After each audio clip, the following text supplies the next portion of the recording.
Welcome back to another technical deep dive here in the debug zone. Today we're tackling a big question and breaking it down with insights from other users.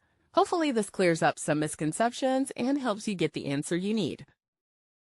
So buckle up, stay a little curious, and let's jump right in.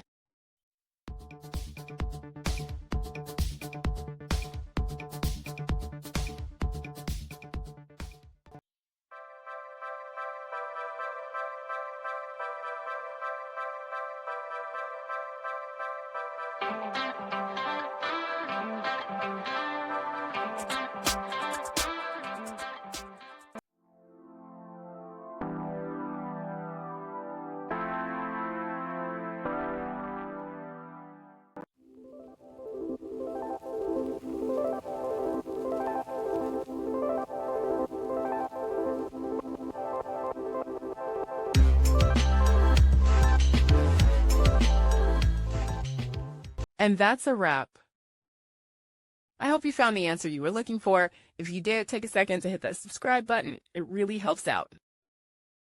And let me know in the comments which solution worked best for you. See you next time in the debug zone.